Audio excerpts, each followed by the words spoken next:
Brandon. And we'll in a world of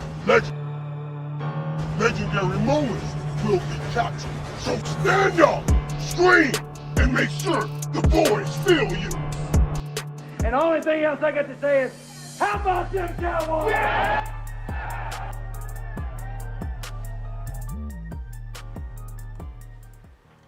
What is going on, Cowboy Nation? Welcome back to Primetime Studios.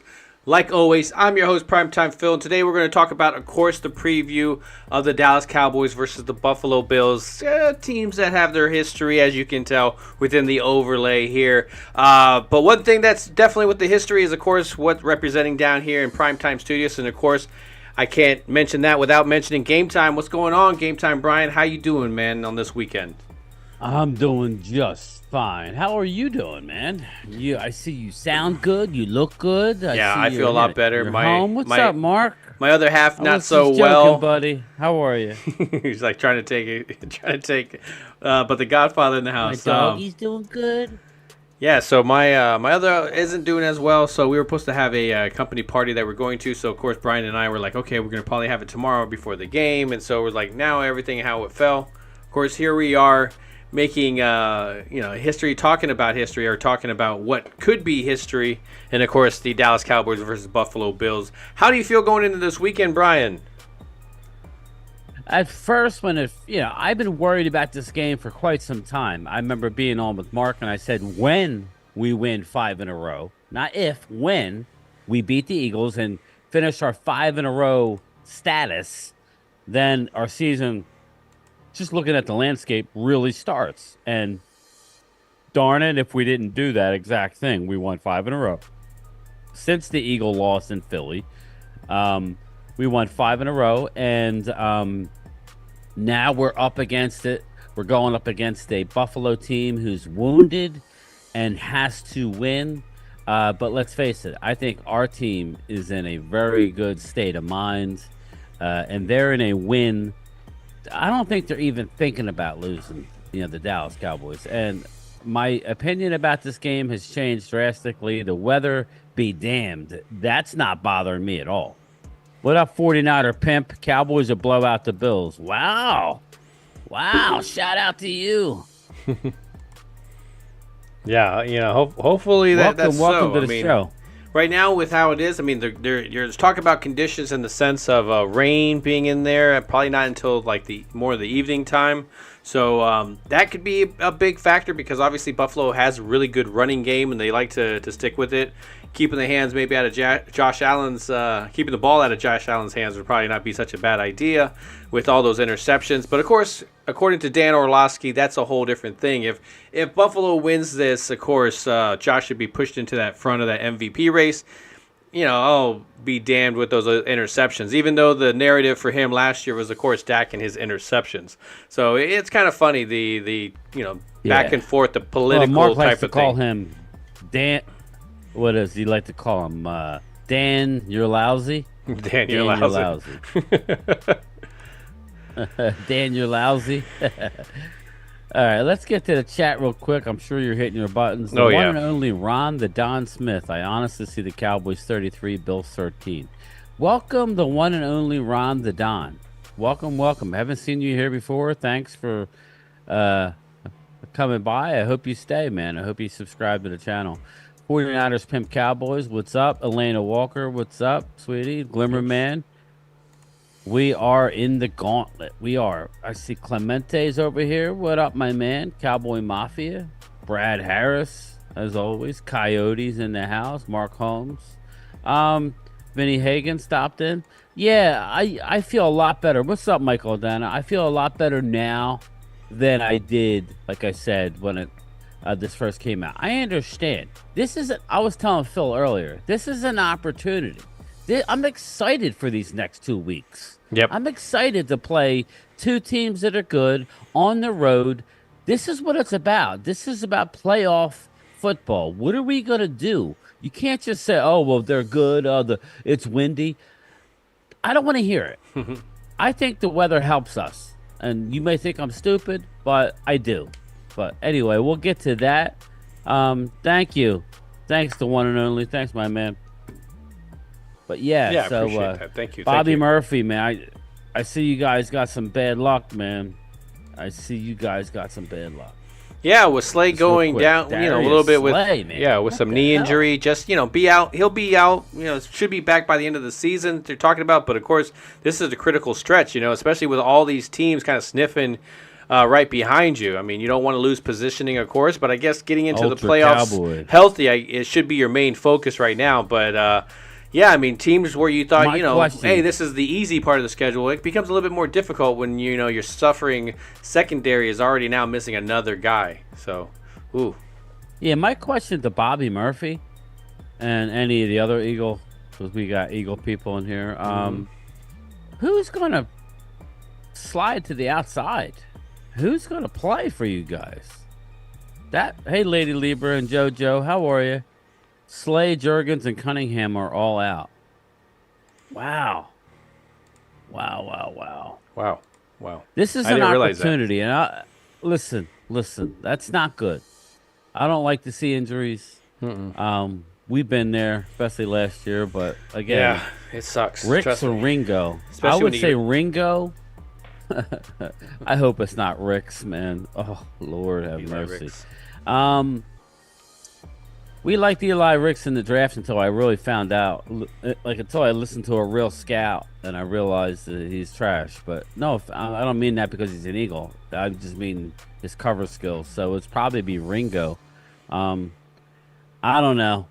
It's all going to hell in a handbasket. But This of course, is an opportunity for us Cowboys. but there's If a we lot- win tomorrow, Phil. Yeah, there's a lot though. Oof. I mean, Gino is still questionable going in there with was it groin? I can't even remember what it was. Type of injury going into it. So with DJ Metcalf, even Hey, if Stacey. he is healthy, it's like what DJ Metcalf one is going to come in. Is it going to be the dominating one? Is it going to be the one that's like, I'll catch every other one, if I get to it. So I don't question his abilities and stuff like that. It's just he just needs to catch that ball. And if he can get those balls, in, he can do some damage against that secondary. But again, it's all questionable. So I mean, both teams are going in there kind of limping. So we'll see what ends up happening between them. But of course, man, I want to talk about this Dallas Cowboys Buffalo match. here. Yeah, I know. I just wanted to touch on that. I was shocked when I heard the news. Oh, I was too. Big I game saw that tomorrow, today. Phil. Big game. Yes. Huge game, yeah, for both sides. I mean, both Josh Allen and them are trying to get positioning in there into playoffs. They're they could be looking out, looking into the inside from the outside if they don't play their cards right here. And so we've seen them stumble, and of course, I don't expect that, man. I expect a really good fight against this team because it's different. I kind of feel like they're one of those teams that, when it's a lower competition, they kind of just, okay, we'll get by this. We'll be able to dominate them. We've had top Cowboys teams that have done that. We've had those mentality. But when it's the games where you're going to have some competition, they will bring it. And I expect that, even without the rain or any of that stuff being a factor. So I think we start out from the top. I mean, we got to talk about the two quarterbacks, of course, going into this matchup. We have people's different opinions about it. I think when we look at this type of conversation about here, I always have to think back to Trayvon Diggs and how he was getting all these interceptions, and it doesn't matter. He's giving up all these yards. And then the next year, if somebody else is doing it, they start talking about something else. So it's funny how the narrative changes, and that's what's happened with Dak Prescott. Of course, Dak's playing a great ball. Competition Constantly is moving the bar. Yeah, constantly. And so, interception was a big debate about Dak. You can't be an MVP. You can't talk about, you can't be that kind of MVP talk if you're throwing these type of interceptions. You make careless stuff with the ball. And then now you hear guys like Orlovsky talking about how, he's an MVP candidate if he actually pulls this off. I think that's just the craziest shit I ever heard. I mean, to be so back and forth, and you can kind of put a tape back there and you can see them from last year and this year. But, push that to the side. What do you think about these two quarterbacks and their body of work? I've always liked Josh Allen. Okay. I never got overly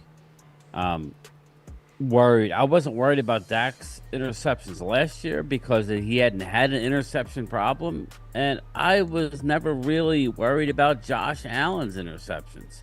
I think he's a real good quarterback. He's like a linebacker playing quarterback. Is he perfect? No, he's not perfect. No. And it's okay not to be perfect. A lot of not perfect people have won games. What I would tell you is, well, there goes the dogs.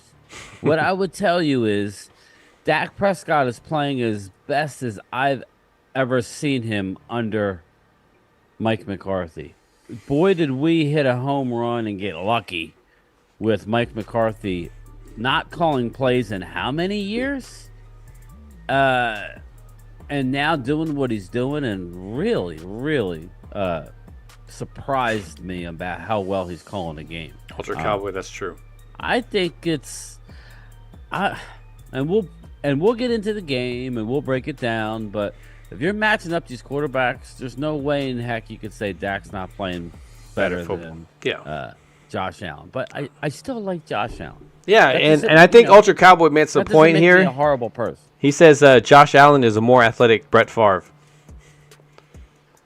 I think that's very accurate, man. And that's man. Good. I think you're right. Yeah. That's actually a good analogy, because I think Josh will run over you. He'd rather run over you and through you. He'd rather do that. He'd rather run you over. Yeah, and he always tries to take cool, gambles. Like a little bit.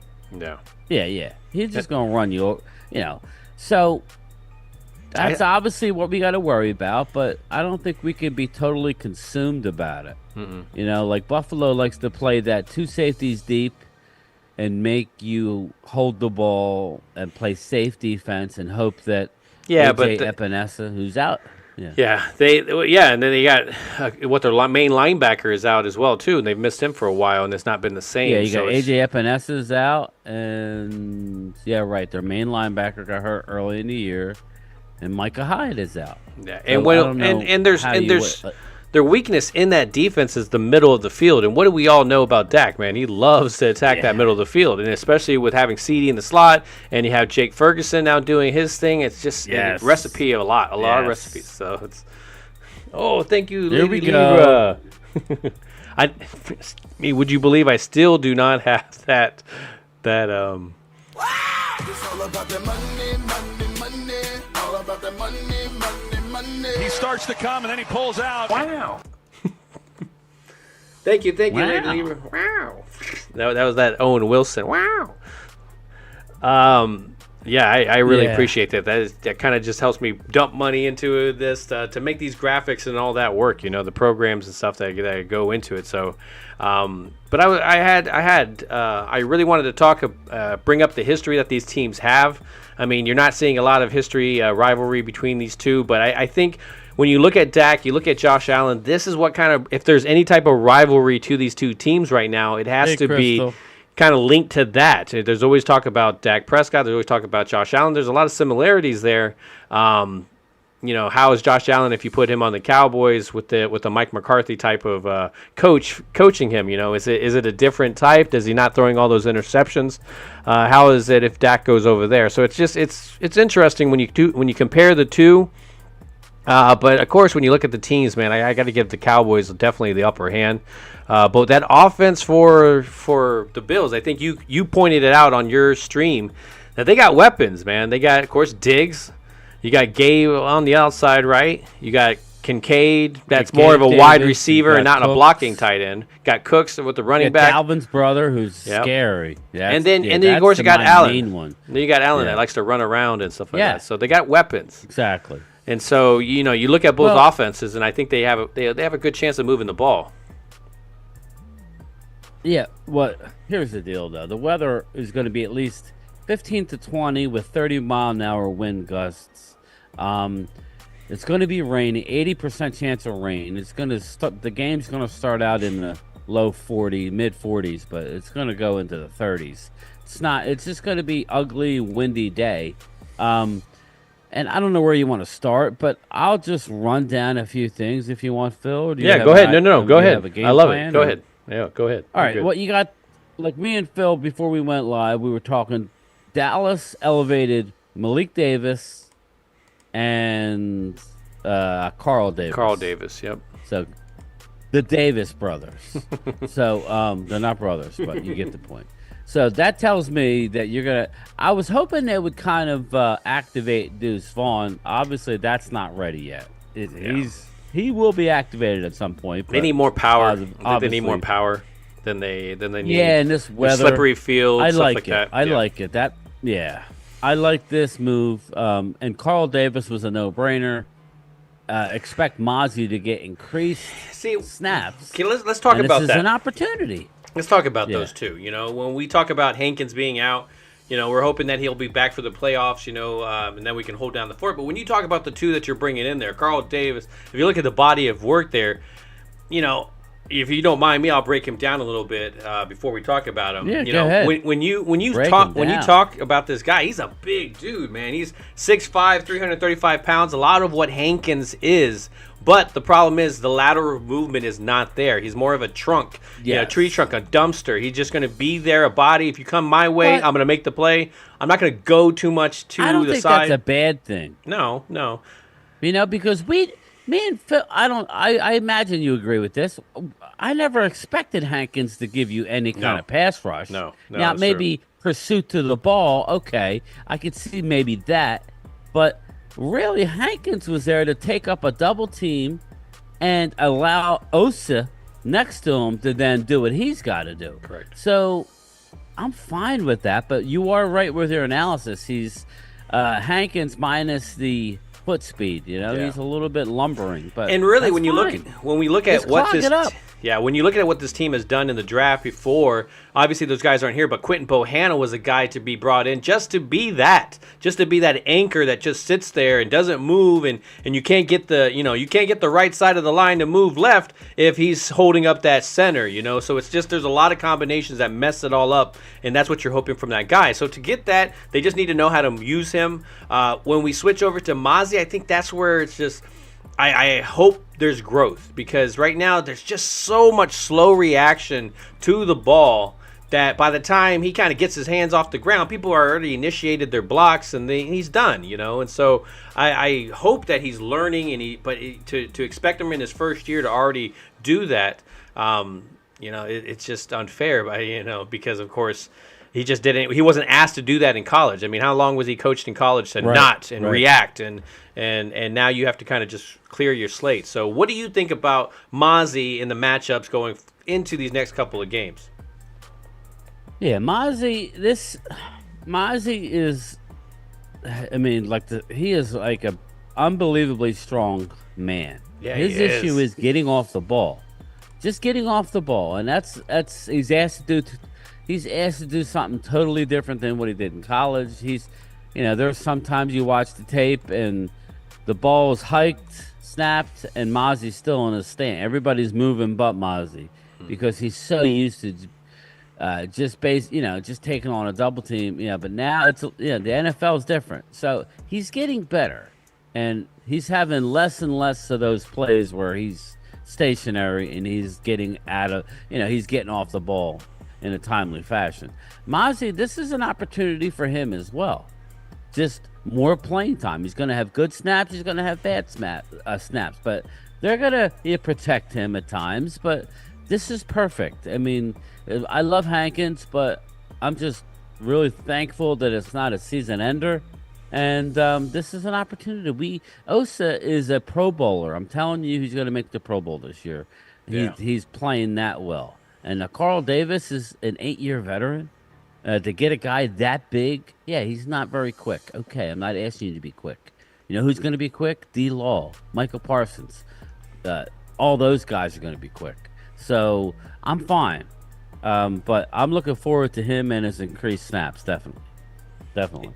Yeah, when I want to continue down this thing, so I switched it over, of course, to the defensive side of the ball, where I have featured Wanye Thomas. Hopefully I can get that push to get Wanye in the field, because honestly, I believe he's just one of those guys, kind of like Bland, where he'll help you turn the ball over. And I think this shows you right here how the tackling skills are there.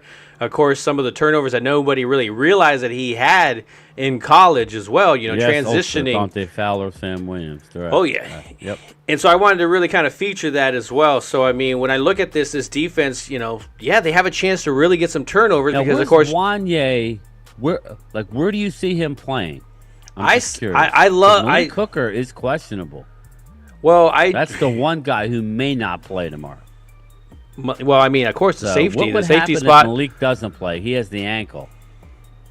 Yeah, well, if he doesn't play, I mean, you still got another question. What's happened with Stephon Gilmore?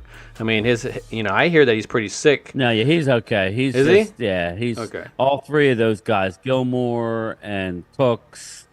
They are all making the trip. They're getting their fluids. They had kind of what Parsons had, but not as bad. Okay. So I'm hearing they're all playing. Malik, okay, he is playing. Ultra says he's definitely playing. Okay. I would expect him to play, but just asking a question when you brought up Wanye, is he more of an in the box type guy? I would. Where you see him? I honestly when you look back at his college I like stuff, him he played a lot. corner as well. So I mean, he wasn't. So when you look at him, remember how we were looking at Mukwamu in the beginning, where we're like, okay, he could play corner, but he'd really be great at safety. But he's one of those guys. Okay, he could play corner. I'm not going to like feature him all the time, but if he needs to fill in for a game, he's also a great safety that can turn the ball over and find the ball in the air. But also, he's a guy that can hit, man. He can go in there. So he can be like a Malik Bell and play closer to the line of scrimmage. So that's why I like him. I mean, he's like a Swiss Army knife. He can do almost anything in that defense. Yeah, it seems like he's always around the ball. He's always making a play. And he is. And it is. Like right off the bat, when you look at the beginning of this year, right off, New York goes down the field. He starts to drag. You're like, okay, this is going to be one of those seasons. He jumps the line. He blocks the field goal. All of a sudden, number 19, Noah, Igbenogany goes down to the sideline, and it's a touchdown. And so, and he had some key stops on those drives too. So I mean, to me, the guy that definitely needs to be elevated, but a good future piece as well too. So I mean, I know he has relatives. He's playing at Florida State as well. So and he's doing his thing at corner. So I'm interested to see if they bring him up more. What's going on? Yeah. Nah, just looking at the chat. No, they're fired up with King each other. Dingbat. Hey, King Dingbat here. Philly 500 asked him not to bet. But Ultra said they asked Jalen Carter who's his daddy, and he says Tyler Smith. Wow. But you brought up the defense. The defense. Obviously Gilmore, that signing or that trade is just looking more and more. That's why I was saying I wanted him re-signed earlier in the year to a couple of years because I just thought his knowledge was great. Well, he's 33. I think. Yeah. I'd say 2 more years. I say about 2 more years he is. Well, maybe he'll do a year-to-year deal, but then you hear, well, Dallas can't afford him because of everything they have to do. I don't believe that. I think if you re-sign these guys, the money's going up. More money now. Yeah, salary cap's going up as well. But too, Stephon Gilmore spent 5 seasons with the Bills. He had 14 INTs with Buffalo, so it's kind of a homecoming for him. He's playing. He may not be 100% like illness-wise, but they can give you some electrolytes. They give you some IVs. Mm-hmm. He'll be fine, just like Brandon Cooks. At least to get through the game. But man, like when I look at that, he's better now that we have to count on him. He's actually looking more and more like the Stephon Gilmore of old. The fact that he's traveling with these young, high explosive wide receivers. I mean, AJ Brown called him old, and then he basically, shut him down. He stayed with him. AJ had his catches, but. He kept him out of the end zone. So I like the fact that you see a 33-year-old player playing that position still has an edge and still is looking for an edge and will compete the way he does. Very impressed with Stephon Gilmore. Yeah, when I was talking about him, I was talking about, a lot of his weakness is the drag routes against speedy receivers. I don't want him on, Smith and that matchup. But by the time A.J. Brown was on the sideline, he was following A.J. Brown. And so when he went and they were on the sideline, he was making plays on Smith as well, too. So, I mean, he was definitely balling. And so it was really, really nice to see him leading that secondary because that secondary can be very deadly. Each one's going to have their game where they give up. You're always going to have those matchups. Even if you're great against the league, there's always going to be one receiver that you can't just seem to get. But, hey, man, it just I got to give credit to this defense. So I'm interested to see if they can do the same thing going into a second week. I mean, everybody expects the Buffalo offense to be able to move the ball. When they talk about the rain, they automatically start going, Buffalo is going to win the game. So, I mean, that to me is a little discredit to the Dallas Cowboys defense and what they've been able to do, kind of just pushing aside, well, it doesn't matter that Micah Parsons is there. It doesn't matter that Osa and D-Law and of course, like you said, Gilmore and Bland. It doesn't matter about all that because obviously Buffalo is that good. So I think it's a little bit of an insult. Gilly? Yeah, Cabo Yes, Murphy says. Yeah. Bobby Murphy, Gilmore needs to be drug tested. I think that's funny. Glimmerman says, we just need to jump out and make them play from behind. Well, I've been saying that for a while, Glimmerman. That's exactly how we need to continue to play.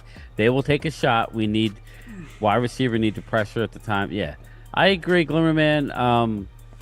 A good offense helps out a defense. So what you don't want to play in these elements is play from behind like big time. You want to stay ahead if at all possible. When I look at that New York game, that was playing. Sorry, that was raining quite a bit. I was impressed that they were.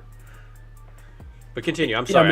It was, and that was. I think the smartest move that whole day was me getting tickets under the overhang. Yeah, it screwed up the reception. I couldn't really zoom in with you too much, but that's okay. I was right? dry. Yeah.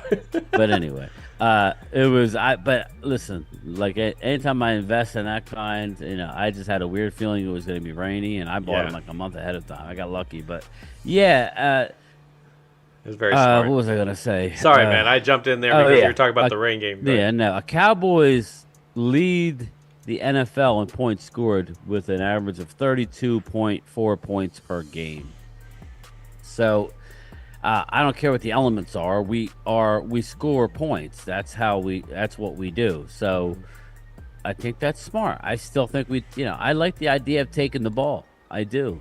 Right now, the way our offense is moving, if you can get up, like the Eagles made a mistake last week by deferring and giving us the ball. That was a mistake. You should have just taken the ball. Now, they may not have done nothing with it, but take the ball. Look, when the team is as hot as Dallas is offensively, you want to give them as least amount of a possession as possible. And you start out the game with the ball. But, be that as it may, I feel like our team's going to score tomorrow. But do you know where I think our biggest advantage is? I don't know, Phil. Could you guess what I'm? To me, go ahead. I brought it up for a little flash as well. But when I look at this offense being able to move the ball, I look at against their linebackers and secondary. It's just that there's the middle of the field. Yeah. Their nickel defense just is bad. Their corner that's in the nickel is terrible. Without Their secondary without Micah Hyde. Now, their other safety is good. Yes, he is. I can't think of his name right now. But oh yeah, I'm sorry. I heard something. Their one safety's out. Micah Hyde's out, but the other safety is pretty good. I can't think of his name off the top of my head. Their deep safety is good. He's a ball hawk, but other than I would say the D lineman out of Houston. I really liked him. The big guy in the middle. Who am I thinking of, people? Who's the defensive interior? I know Ultra knows. He played at the University of Houston. Anyway, he's balling out for Buffalo. So I would say, obviously, running up the middle, I would say wouldn't be the way to go. But, I said that last week, too. Yeah. Let me look him up because I'm getting annoyed. Go ahead, talk. No, and when I look at this matchup attacking them, I mean their linebackers, they lost, of course, their main guy, early. I think it was like week 6 or whatever, and that defense really hasn't played the same. And then of course the secondary losing guys, and then that nickel constantly getting attacked, and so that's where I see success. So that's why I'm hoping that it's not raining. But when I think about Dak and them playing in the rain, I automatically jump to that New York Giants game where it was really pouring, and the ball in the beginning was a little bit high and stuff. But man, he got it under control, and they were really attacking that secondary. That was a healthy Oliver. There it is. Okay, yeah. Ed Oliver. Sorry, I wasn't gonna catch it. I couldn't think of the name. Ed Oliver is a beast in the middle. So obviously you got to be concerned about him. He could wreck it. What's his Even name? their Von edge Miller rusher. He's only situational. The only Yeah. other guy that you really have to worry about with Epinesa being out is make Russo? sure you show some attention to Sharif Floyd. He's got like 7 sacks on the year, 6.5 sacks on the year. Um, that's where. Oh, that's a cool overlay. I like that. But yes, so Yeah, so when I'm watching it, No, that's okay. That's definitely okay. I got mesmerized. Oh, my bad. By Yeah, something. I have just switched it No, over. no, Sorry but, about that. No, I lost my Zoom, so I was just looking at the broadcast. I'm like, ugh. Ooh, look at the pretty Nice. lights. Look at the pretty lights. Ooh. But when I look, there's a lot of matchups. Yeah, I already lost concentration of where I was going with any of this stuff. Yeah, I know. That's all right. I got a lot. But when I look at it, I got to bring it up because I'm bringing him on the overlay as well, and I got to look at CeeDee Lamb having a big day in this game. This guy can attack this secondary. It doesn't matter if he's on the outside, the inside. If he's in the inside, it's just going to be a mismatch no matter who you put on him, unless you have somebody following him. And I think even with that, it's going to be very, very hard for them to do because even their best corner is a corner that has gotten burnt by Dallas like for 7 years. I think he only has 1 interception, 1 tackle. So it's just not a recipe, really good recipe in there. Hopefully, it's not the referees and the weather getting involved, and we can just kind of play a game head to head. But when I look at these two teams, of course, I see the offense as being able to score. But I got to ask you a question as well here, and I'm switching back over to the defense because I'm bringing up Micah here. Now, you're seeing him get held all the time. Is there a Micah rule in play? Is there something here where we just don't call these at all? I'm just speechless when I watch this football, and he's just being held almost all the time. Is there a rule that they? Oh well. Good. Sorry, man. I got some good news for you. When you're talking about Micah and being held, yeah, it's a joke at this point. It really is a joke. The old adage, you can call holding on every play. Well, he's pretty much held most plays. But Craig Wallerstedt is the head referee. Dallas is 9-0 in games that he calls. And a lot of his calls are offensive holding.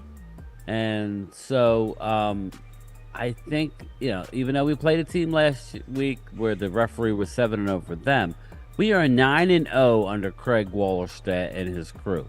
Not this year, it's overall. So the fact that he calls holding a lot, you may see some holding calls. Is it more of a just we don't want to slow the game down more than we already are, and so if we call Micah every single time, it's just going to get ridiculous? It's almost like they see it and they're like, well, that happens every time. We can't just stop the game for penalties. But that's not right if it's egregious enough. So yeah. And once the play starts, you can't throw it when you see that there's a touchdown or a big play that's made off of it. It's too late. Then that looks suspect. So I don't know. He's a good player and he's going to get held. You would hope they would call it more, but whatever. It is what it is. But yeah, Craig Wallerstedt, we are 9-0 in games that he That's an interesting stat. officiates. So yeah, I'm happy with that. So we got that going for us. But We yeah, definitely got that going for us. there's a lot of football going on. I mean, you had a Thursday night football game, of course. When we're looking at positioning for different teams, of course, Detroit right now is taking on Denver, which that should be an interesting game. Yeah, their defense looks good. I've been getting mesmerized by the defense. They're making Russ. He already fumbled once and almost threw an interception. So he's terrorizing Russ. So I mean, that's going to be something as well. What's I mean, up, we got Virus? How you doing, buddy? Hey, Blue Virus, what's going on, man? But when The one and only Ron the Don says, I think Gallup will step up and be himself. Well, he's gotten less opportunity, but I think he's taking advantage of the opportunities that he's getting. I think it's good for him, honestly, because I'm just everybody's not focused on him, and so he can kind of just do his thing, his toe drag swag. Yeah, you're right. Let's go on the other wide receivers, because when we're talking about these wide receivers, you're talking about, of course, CeeDee Lamb getting involved and really just being the main guy in their offense, that rotates, and that's okay. I love that.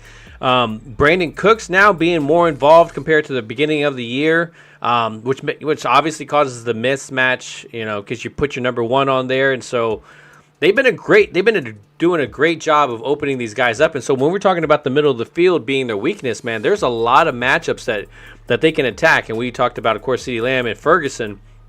But Cooks, he's been doing some damage across the center as well. So, I expect them to really be able to pass the ball. Of course, even in the rain, I think they've really found success. It's that wind, right? The wind is going to be more of that factor, especially the gust. Yeah.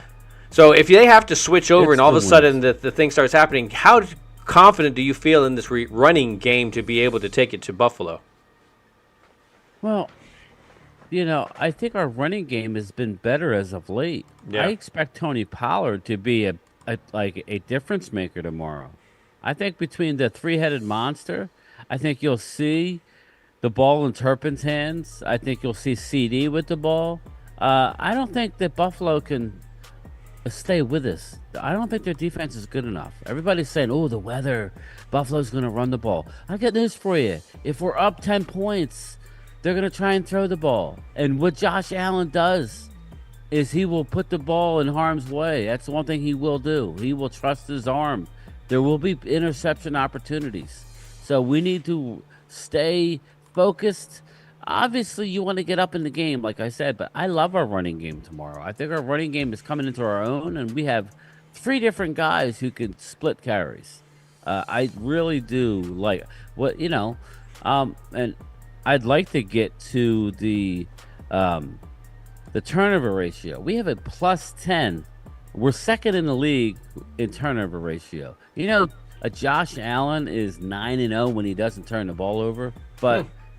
What's that? Like the only 9 games? Record pace. Yeah, but so that's telling me if you can get a turnover on him, then he's a different quarterback. Yeah. Malik is active for a game. Yes, I know. When you bring him up, that's true. Josh Allen will always give you these average defenses turnovers, and when you look at a defense like them that can turn the ball over, or take away. Dallas is a dynamic. Dallas is turning the ball over on defense at a record rate. Yeah. At a record pace. I'm not saying they're going to continue to the last these 4 games, but they are. That's an incredible number, a +10 at this point in the season. So they're only behind Cleveland, I believe, who's on an all-time defense right now. Yeah, which is kind of helping their offense that is just been kind of really average, but really good. That we're underselling our defense here. Eagles, you can say what you want about the Eagles. They are a potent late offense. This Buffalo Bill O-line is not great. Mm-mm. It's not great at all. So if there's I think we're looking good. I really do. And where I think we have the biggest advantage tomorrow? I think it's in special teams. And I want to get to this. I think that Cavante Turpin is going to get opportunity after opportunity because of the weather. These kickoffs, aren't going to be going through the end zone if you're going against the wind as much as they would. And there's going to be punt return opportunities. Just hang on to the friggin' ball. I get it, but I'm calling for a special teams touchdown tomorrow. So I think we got to score in ways. I think we got to score either defense/special team. I think it's going to be special teams. So I just have a weird feeling that we're going to get a return for a touchdown tomorrow. Yeah, I just do. If we have to switch over and really have to, both teams are having to run the ball a little bit more. I still feel, again, Dallas could be able to pass it, even if it's shorter stuff. It just really depends on how much of the effect of the wind is going. And Buffalo has a really good running game. They're very good at, if they need to pick up that first down on third down, they're really good at picking it up with the running game. So, of course, not having Hankins there could, this is going to be the first game without him. So that could be a big thing in the end, and we don't know. It's like, how much are you going to really miss him? You don't really know until that first game. And, of course, Diggs, they were kind of shocked after that first game, and then they kind of figured it out. But, of course, you need to kind of play that growing pains type of game. And so I'm interested to see, especially with the offense that can run the ball, even as not great as their offensive line is in Buffalo, they still are really good at running the ball. And so if they can get downhill on you, that can be some problems. They are. But, I don't know. It's weird. I just feel like that we're going to be able, our defense, kind of like the Giant game early in the year, or the first game of the year. I think in that bad weather is going to actually be a detriment to the Bills once we get up on them. I think, obviously if you're down 10, 14 points, that's an issue in the driving rain. I think that's where the big plays happen. I think we get up on them because we're locked in, and I like what you were talking about, Phil, with getting like the seam routes. You get Ferguson involved, up the seam. That's where it's open. That's where it is. I see him having a huge game. Get up on them and make Josh Allen have to throw the ball into these tight windows and bad weather, and there will be multiple interceptions made tomorrow.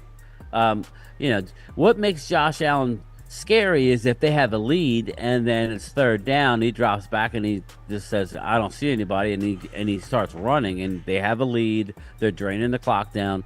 That's why when you said, or whoever said we need to score, that's our best defense. Let's get up on them and let our pass rushers go get Josh Allen. When I see, he's going to make his yardage. He's and the thing about it is, even when you're not getting pressure sometimes, and sometimes this is what I see. When I see this defensive line of ours, the Cowboys, they do really good against great offensive lines because they know they have to kind of bring it this week. It's those weaker, lower offensive lines that they tend to have struggles with. And so that's what I kind of question and being able to get that pressure. But even with no pressure, you've seen so many times Josh Allen still kind of feel like he needs to get out of that pocket, and so he starts to kind of move, and that's where you're hoping that now, you've moved out of position where now our defensive guys can get there because they're great at adjusting and going the other way. And so, I could see a couple of sacks as well, too. So, I mean, I'm just interested to see how these, if I had to bet on one of the defenses making a play on the offense, I would bet on our defense as well. Because, I mean, if you need at least 3 or 4 stops, they'll give it to you. We saw that at the very end of the Seattle game where Seattle was going down the field a couple of times, and almost every single time, right? There was no punt. And then all of a sudden, the last 3 to 4 drives, they do their job. They get it done, and it gives the offense some ability to kind of do their thing. And so by the time you knew it, man, they had the victory at the end. And so I don't see a total difference between the two teams in that sense of the Seattle game and this game, because both teams are going to be bringing it their all. So, but, let me ask you a question in the sense of, because I've seen it in the media this week, they talk about Buffalo being, well, they're desperate. They're desperate. Do you think Dallas is desperate too? Do you put Dallas in that desperate area where it's not a playoff type of thing? Yes, they are. There's a lot. They're not. This weird. This year is weird when it comes to that. This team seems to be aware of everything that's around them. They're aware that people are saying, "Yeah, but you haven't beaten anybody on the road," and they're very aware that once they do win tomorrow, people are going to say, yeah, but you only beat a 500 team. Or, they will move the bar on them. But that's fine. They know how big this is. They know how big this is, where you want to have, they're playing better than just about anybody at home. They have a 15-game home win streak. They want to take this further down the line. I understand that the Eagles win out, they win. I understand that the Niners hold the number 1 seed as of now, but that's all for not if they lose a game. Yeah, we just got to play the games in front of us. Game, So until that happens, we need to keep winning, and I think they realize, and they want that to. I think they are playing so well right now on both sides of the ball that I think that you could 3 sides of the ball. Remember that kicker? Man, that 60-yard kicker? Yeah, dude, man. I don't know if he's going to be much of a factor in a windy, gusty wind thing, but if they're kicking in and he's knocking it in with a chip shot where it's like a fairway shot with a golf and just curves in and stuff like that, you're just going to be like, okay, I just bow. That's just amazing. Yeah. So I mean, I got to give him credit too. I mean, when you're talking about it, it's like when I looked at that last game, the game plan was there, man. The game plan was there, and so you got to talk about these coaches, of course, and of course we've been critical of these guys as well. I mean, so right now I've been seeing some really good football plans going out. Of course, we saw a lot of tired players within a stretch at a certain point. But how do you like the play calling by the coaches on both? Give me Dan Quinn, give me Mike McCarthy, man. Dan Quinn. I would say Dan Quinn has brought more pressure this year than in recent years. Yeah, I guess he felt the need that he had to. I don't think we could sit back and complain about anything that Dan Quinn is doing. But if I had to tell you who I think has really stepped up is Mike McCarthy. I touched on it earlier. McCarthy, it's been years since he's called plays, and everybody said, "Oh, I mean, remember he took over the Dallas team, and we led the league in scoring points under Kellen." So he came in not wanting to really upset the apple cart. Kind of wanted Kellen to bury himself. Yeah, it's hard to come in. Remember, COVID year, there was a lot of BS going on, but Kellen is gone, and I think Dak looks better than ever. I think this offense, it's just multifaceted. They're spreading the ball around. So I'm going to poke at that a little bit. Their main guy.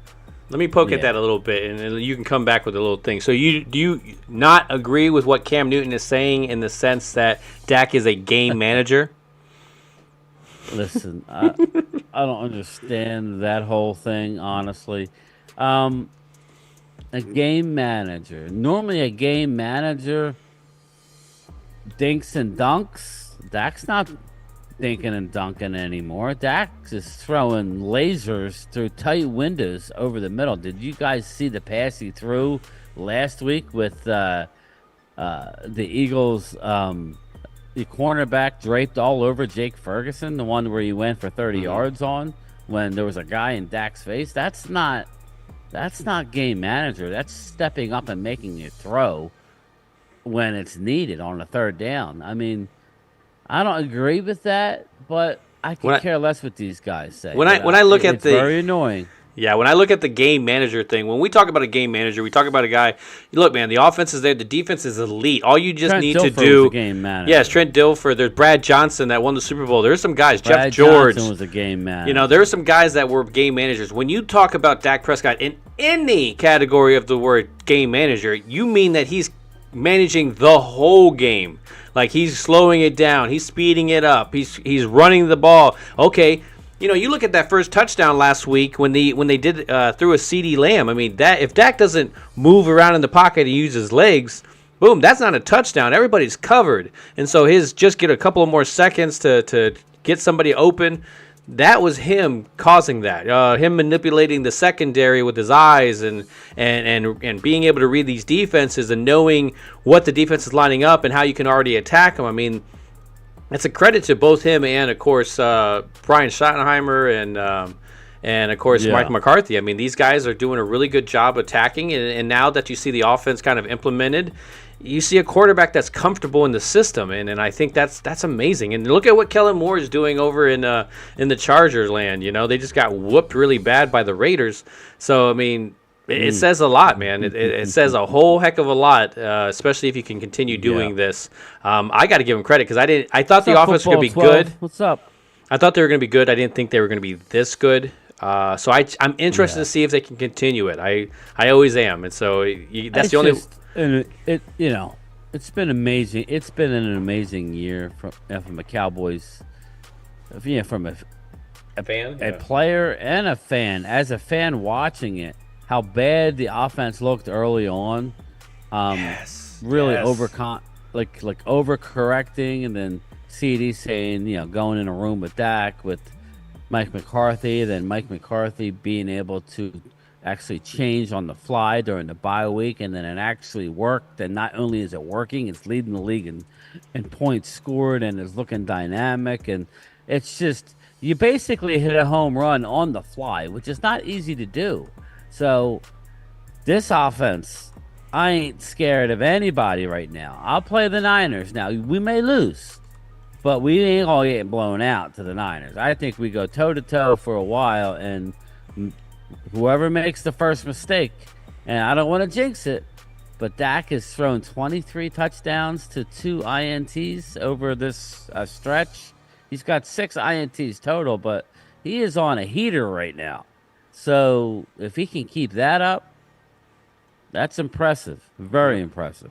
Yeah, and what happens if he impressive. doesn't? I mean, it's just they don't play great football. I mean, you can't really right now you can't really lean on the running game to be the main thing.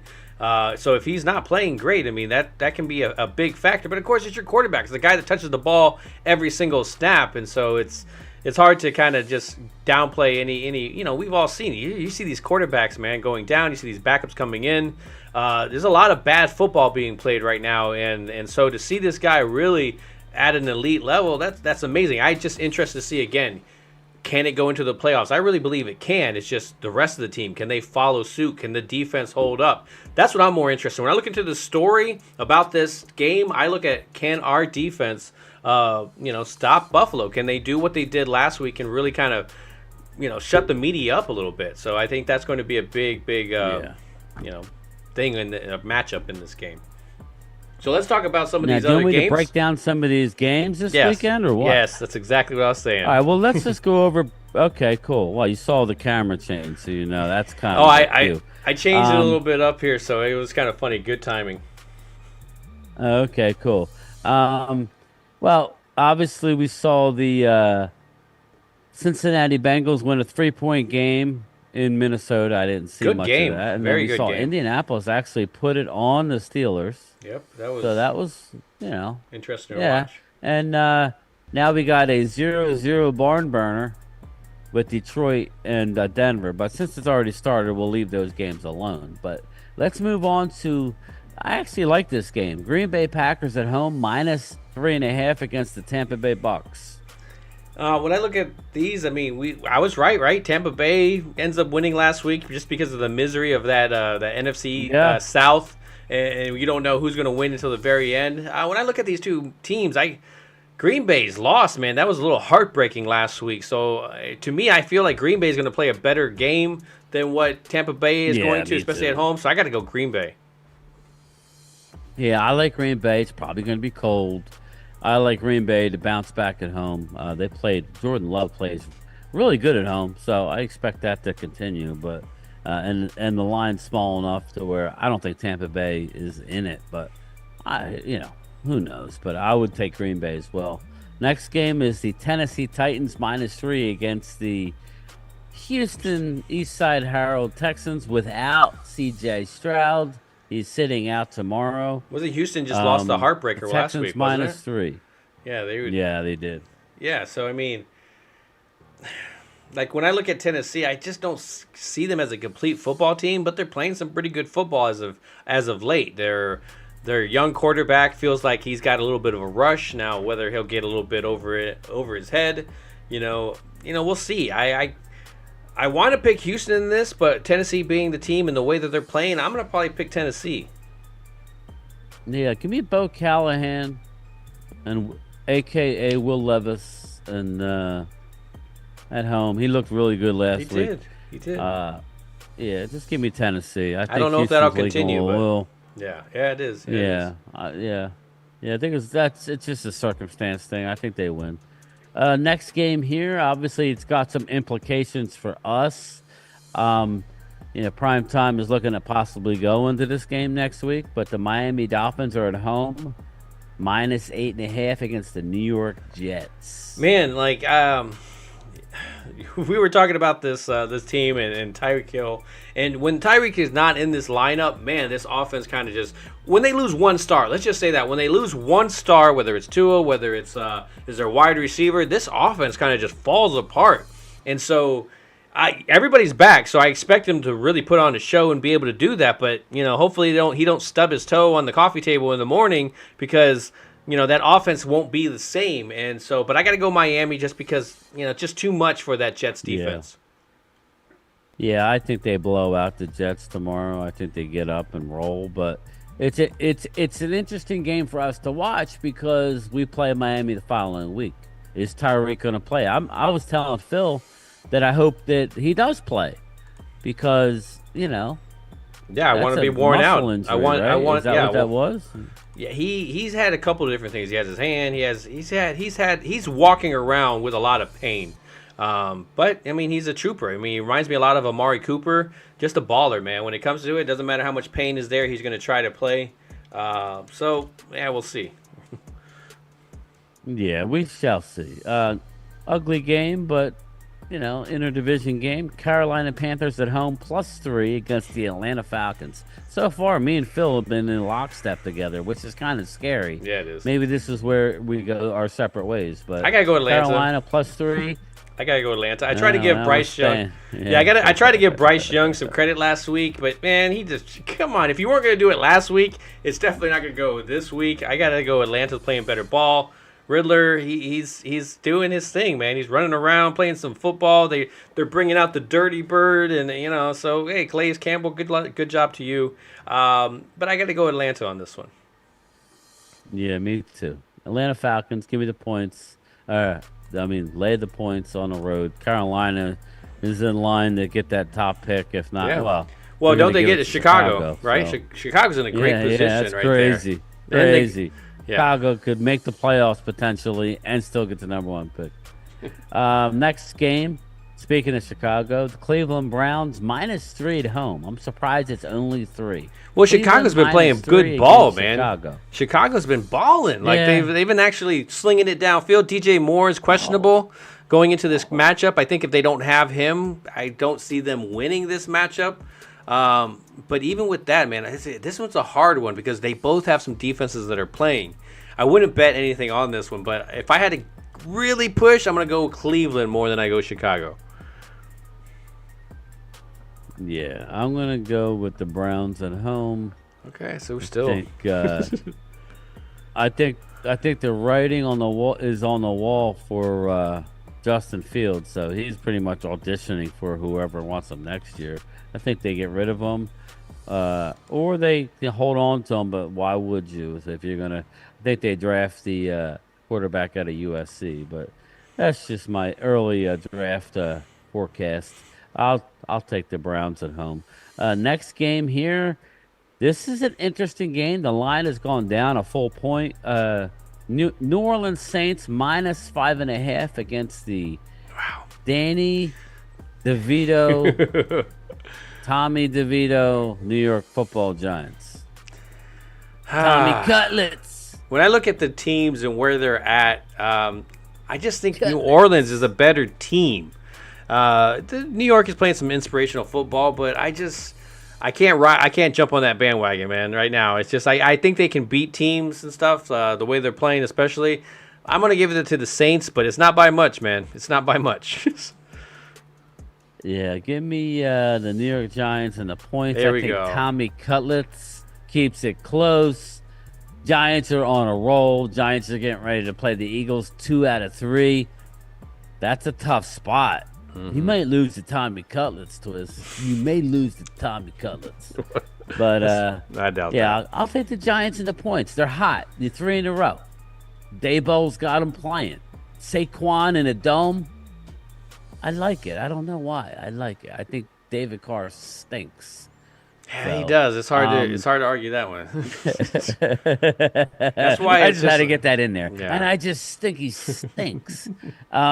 New England Patriots +8 at home. Yeah, this chat is going off on each So other. actually, wait, Just go. 9.5 to 8.5. Okay, who'd you say? Sorry. New England +8 at home against the Chiefs. Wow. Now, to me, I don't even see New England being in this game. Kansas City, I don't think this jump starts anything for their offense. I think they maybe feel good for a week after this, but I'd be very surprised if New England just comes out of all of a sudden and just starts scoring. I've seen weirder things in football, right? But I got to pick Kansas City, man. Give me the Pats at home. Oh, Give look at me this guy!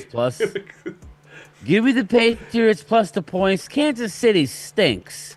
Oh, no. I'm sorry. No, I just like saying that word. Kansas City, they may win the game by a field goal or, I think it's a close game. I do. I think that the Pats, this might be his last hurrah, Supposedly, a decision's already been made on Lots of Bill rumors. Belichick. I was hearing Huh? that it could be false as well too. So it's interesting. We'll see. I guess in the off season, right? Maybe I guess.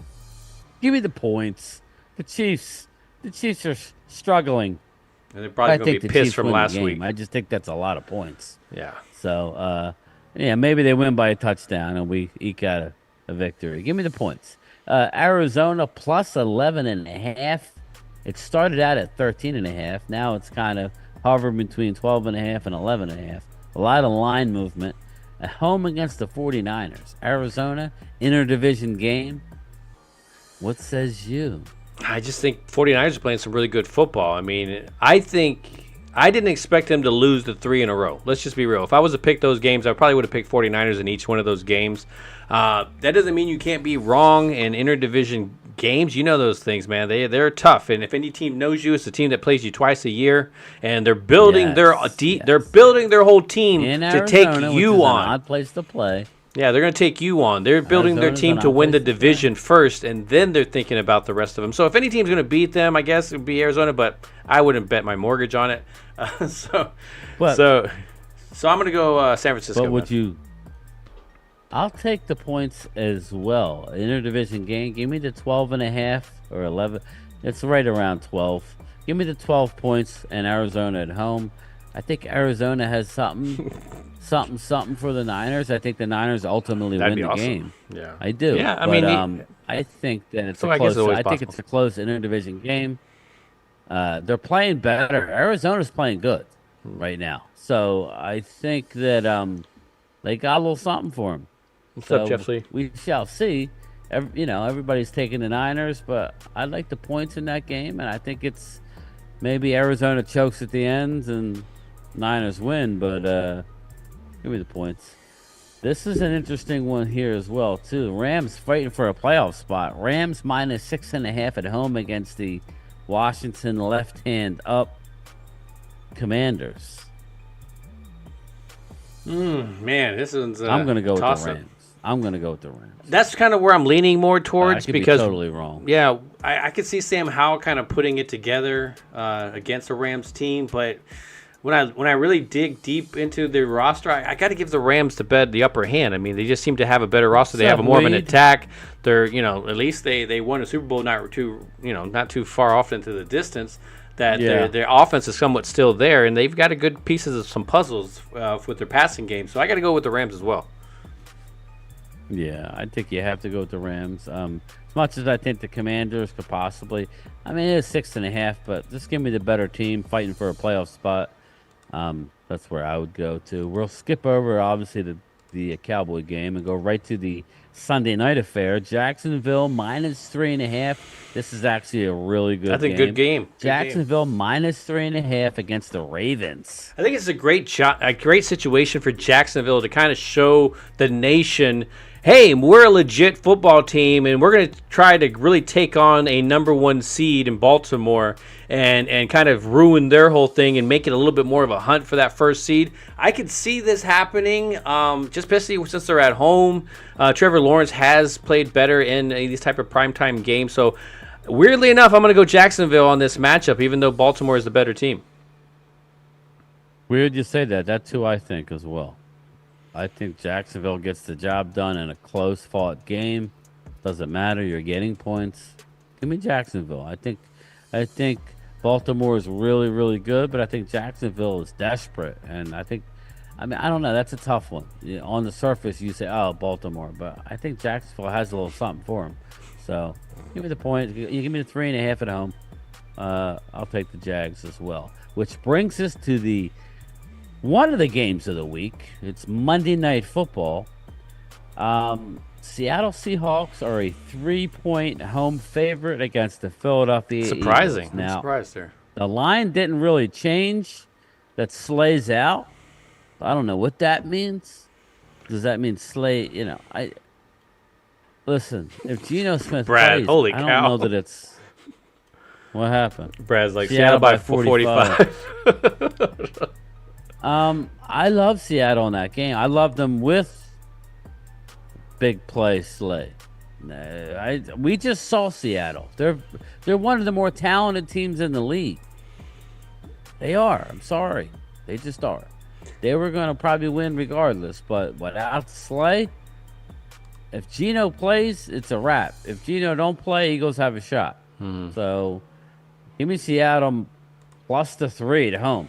Yeah, when I look at this matchup, I think that line is flawed. I think even with the defense being what it is right now with Philadelphia, and it's just, what is Metcalf going to do? Is he going to ball? I'm always interested in his whole approach to everything. It's 1 week he's dominant, the next week he's like, I'm not really sure, and he's just a great player. It's just if you can stay focused and catch the ball, and you would be a dominant wide receiver that would definitely hit the Hall of Fame. But right now in your path, it's just not there. I mean, you're kind of in that, roaming around. You could be a Megatron type of guy if you could just pull it all together. And I mean, they showed what they could do when their backs were against the wall and Geno was playing without the groin. I question that a little bit because I've seen Geno kind of be pulled down by his injuries. But when I look at the offense for the Philadelphia Eagles, they're going back to the basics. You saw that. Everybody's making fun of them. They're jumping to the ground, pretending They need to run the ball. It's not dropping to the ground is their problem. It's the people yanking the ball out. It's just, so they do need to run the ball. You're right. These guys are just hammering for this. I would be telling Jalen, no more protecting you. We need you to run your ass off. Go. Yeah. And hopefully you can stay healthy. That's what the Eagles need to do with Jalen Hurts. Run, Jalen, run.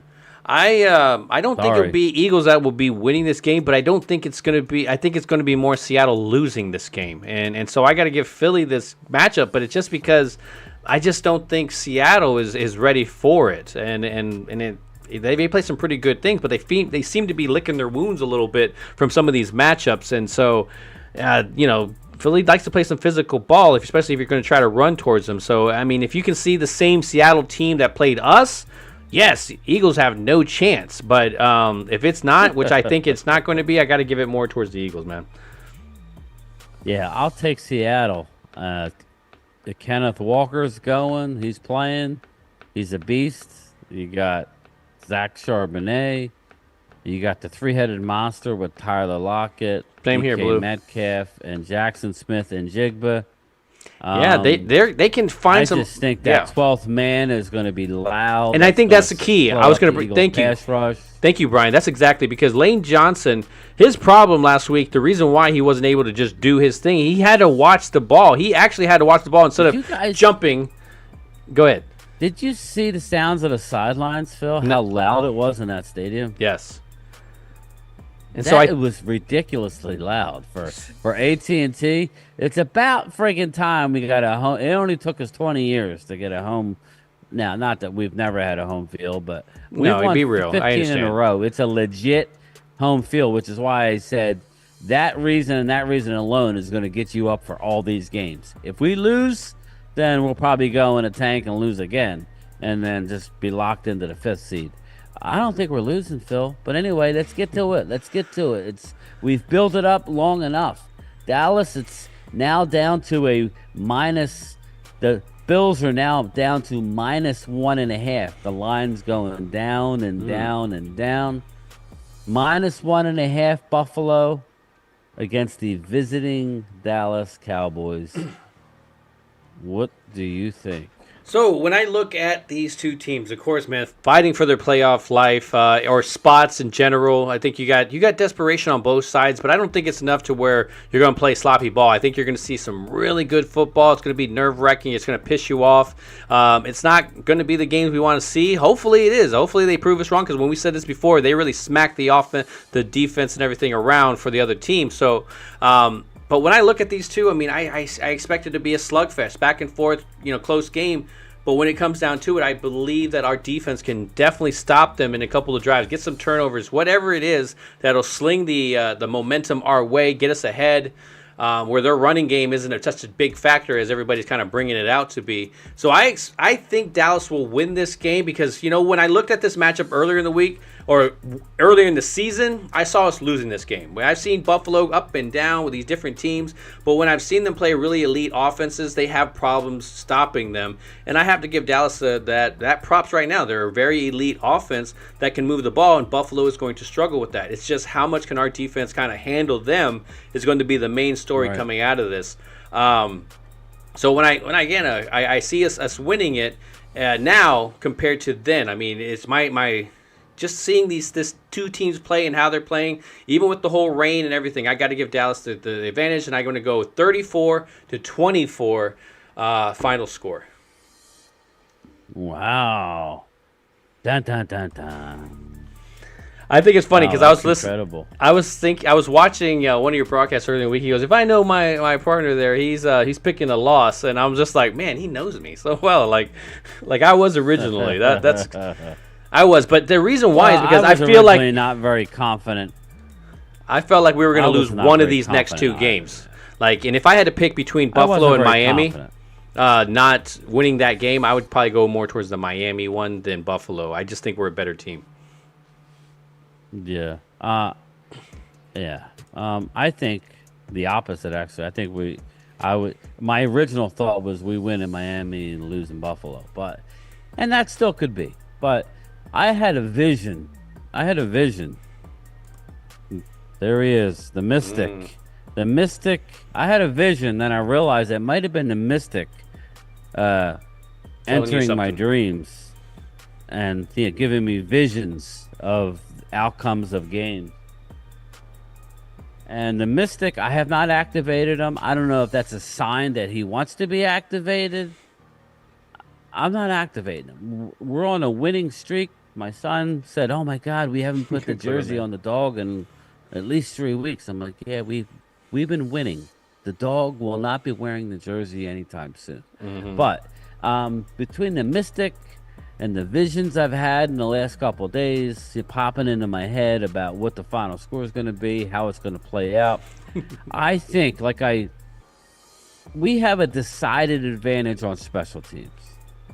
I don't know how Aubrey is going to kick in this wind. I don't know obviously before the game, they're going to go out and they're going to test it. And, they're going to do what they do every game. If you ever go to a game, you see them out there. You see the coaches watching them, talking to the kicking coach.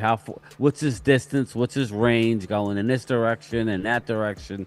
They're going to do all that. Mm-hmm. Aubrey came out, which I don't really like that. Aubrey came out and basically said he thinks he's going to he said it.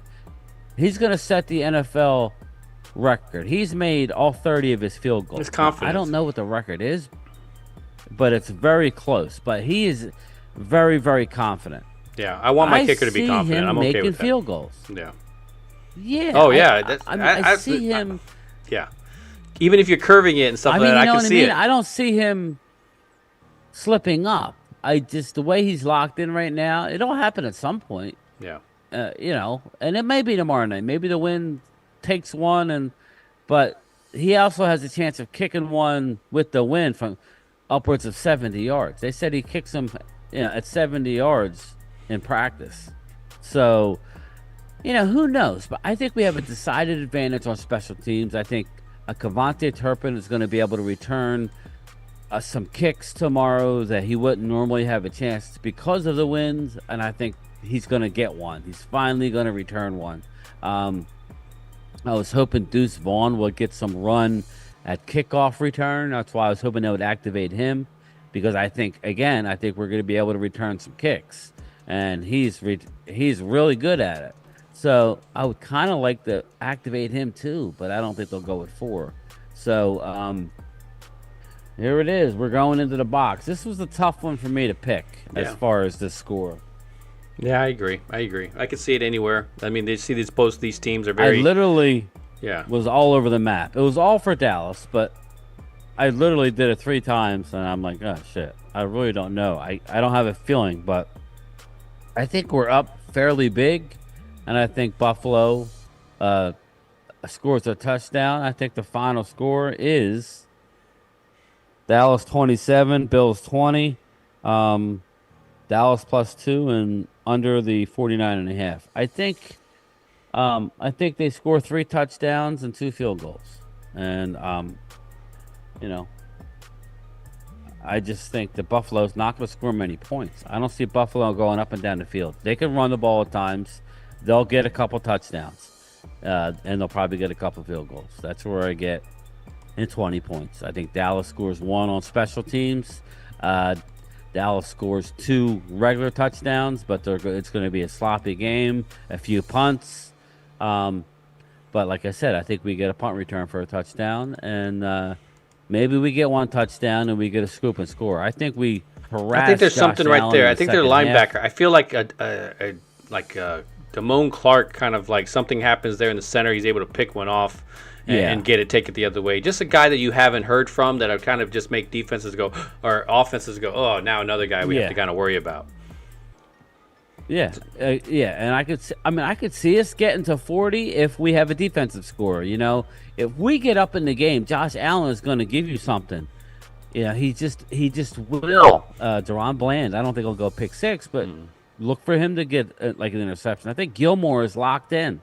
I think in this wind, and Josh Allen's going to have to throw it up there. I think Gilmore gets 1. I think there's multiple interceptions. So I feel rather confident in this game. Okay. And I didn't think I would. I started out the week like, oh my God, but I actually feel really confident. So and I think the team is playing in an all-time high right now for this team. They're locked in, and I think our big advantage, Phil, is our offensive line. They're playing so well together. You saw what they did against a really good Eagle defensive line. Whether they're getting tired or whatever, I don't know, but they still ran the ball right at them. This Buffalo defense is not as good as the Eagle defense as far as the line is concerned. We should be able to run the ball. So give me that. I mean, I don't really care what the score is. I could see us scoring a lot if we get what I say, but I'll stick to 27-20. Get out of there with a win. Hopefully we stay healthy. On to Miami. Benito, Miami. So tomorrow you're going to be broadcasting, correct? I will be, yes. Okay, so most likely I will be too. I'm not really sure. I do have a thumbnail kind of ready for it, so I probably put something there. But yeah, so we'll be here, man, to see this this heck of a matchup. A good football coming out, especially with the stretch. You got to give the people that are making the schedule, you got to give them props, man. There's a lot of meaningful games right now with people battling for positions. There's no talk about, we're going to rest these players and, we'll rest them, get ready for the, should you rest them? Should you not rest them because of the playoffs? No, man, it's not one of those because they're still fighting for positions, and that's what makes for great football. I mean, that's, they just got to figure out the flag thing going into the playoffs with the referees, the NFL. I mean, there's going to be some salty fans somewhere, man, if you continue this. Yeah, man, they're fining the heck out of people, aren't they? Mm-hmm. I mean, I saw Mahomes and Andy Reid got fined a shit ton of money. Well, that trash talking they were doing about the refs and stuff for the week. But yeah, so great show, Brian. I appreciate you coming on. We'll of course pick it up tomorrow with the game at 4:30 or so. Yeah, so we'll be on probably about 4:15. Would you have your broadcast set up? I think it's at 4:00. Excuse me. 4:00. Yes. All right, so let's get out of here. Yeah. So Brian, anything you want to say to the folks before we get out of here? No, I'm just really looking forward to this game, to shutting up some of the pundits. If they're gonna move the bar, but that's fine. We'll have the last laugh. Get the W, move on to Miami, and then we get to sit back and watch the Eagles on Monday night. And if we win and the Eagles lose, then we're a full game ahead, and with all the momentum in the world. Yeah. So one game at a time. Let's go get this W tomorrow. Go Cowboys. I am ready. So when I look at this matchup, a great test towards the end of the season, Brian pointed it out many, many times. This will get you ready for playoff football against good teams that can score. What are you going to do if you're behind? What are you going to do if you're ahead against another team? We saw them last week. They were attacking. By the second half, they kind of switched it up. So a great job game planning. It's the clock management stuff that really I question at times. You're just hoping that that's not a factor at any point. But if the weather's there, I still feel confident in this Cowboys team. And that's something that earlier in the season we were not feeling that way. We were looking at those teams going, man, there's no way that we go through that stretch unharmed. Now I feel very confident about this team going forward. It's just, there's a lot of football. Even though there's only 4 games, there's still a lot of football to play. So a lot of things could happen. So I'm interested to see where we go. Leave your comments. Let us know what you think the score is, what you think is going to happen. Maybe some drama is going to happen in the game. What exactly do you feel is going in? You want to talk some trash? Go ahead and throw it in there. But hit the like button, hit the share. But one thing I hope that you do not forget to do is do what? Always ring that bell, please. All right, guys. You guys take care. Hey, we know each other. He's a friend from work. What you do, you're like a little screw loose type of guy, and I thought that's how I am. So I'm digging it, big guy. I am. Who are you? You. No, not me, you. Yes, I am you. Just answer the damn questions. Who are you? Gametime Bryan, otherwise known as the mailman here, Cool name. Superpowers? broadcasting from the illustrious Jobu Studio. Come on, are you gonna tell me who that is? Primetime Phil. And, of course, my co-host, Gametime Bryan. Oh, Jesus Christ, this place is going to explode. $100,000. I don't even need to hear it.